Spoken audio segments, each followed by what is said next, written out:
Halo teman-teman, selamat datang di Value Stock.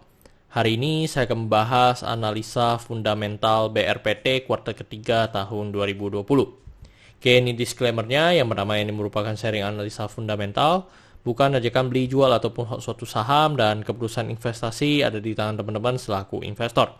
Yang ketiga, dari analisa fundamental ini bisa dijadikan referensi untuk analisa saham-saham yang teman-teman miliki. Oke, pertama-tama kita masuk ke bisnis model dari BRPT ini. Jadi untuk kegiatan usahanya bergerak di bidang energi, jadi dari panas bumi itu menghasilkan pembangkit listrik. Terus yang kedua adalah petrokimia atau TPIA ya, dari anak usahanya yang juga sudah listing di Bursa Efek. Terus untuk sumber income-nya berasal dari penjualan petrokimianya dan kedua dari langganan listrik. Terus untuk segmen usaha atau marketnya berasal dari Indonesia. Terus terkait kasus hukum, saat saya melakukan analisa ini, saya tidak menemukan kasus hukum yang terkait dengan BRPT.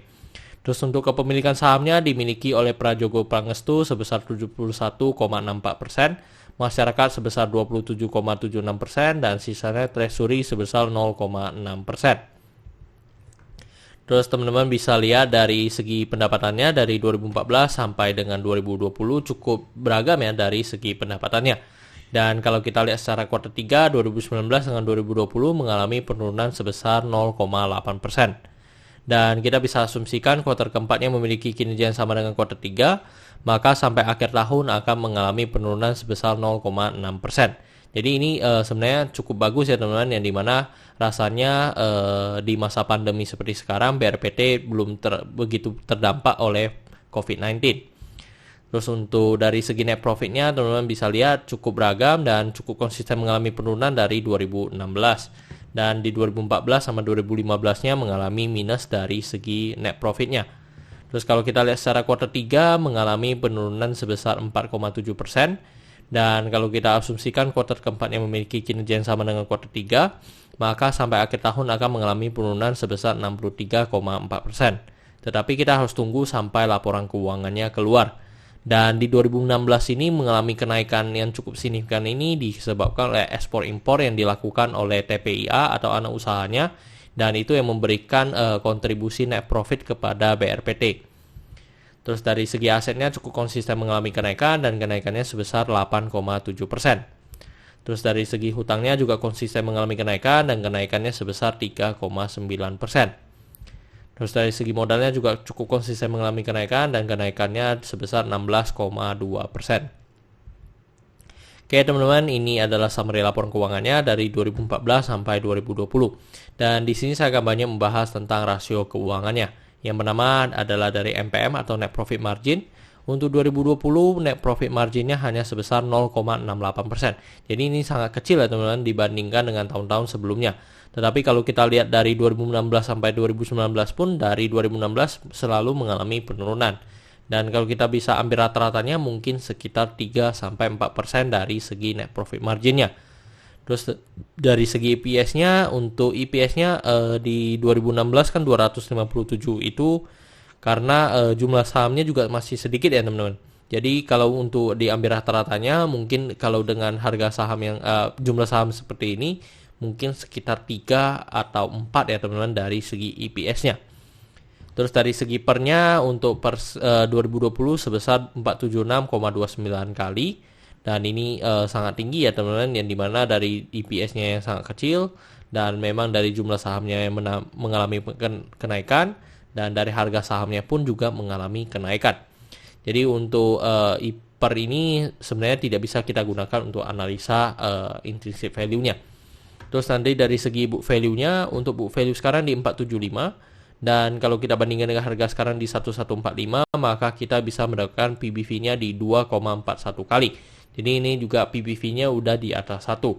Dan sedangkan di 2018 ke bawah, untuk PBV-nya masih di bawah 0,3 ya teman-teman. Terus dari segi DER-nya sekarang di 1,44 kali, dan ini juga bisa dikategorikan mahal ya teman-teman, yang dimana DER-nya sudah di atas 1, dan memang dari 2014 sudah di atas 1. Dan kalau kita lihat dari 2017 sampai 2015 ya memang untuk DER-nya masih di bawah 1.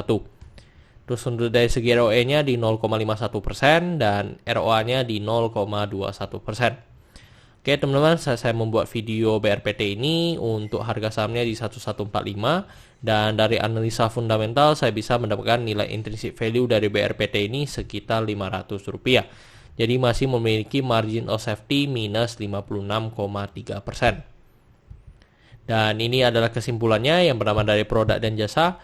Untuk produk dan jasa saya berikan status oke untuk BRPT ini karena saya melihat perusahaan ini mampu bertahan 5-10 tahun ke depan.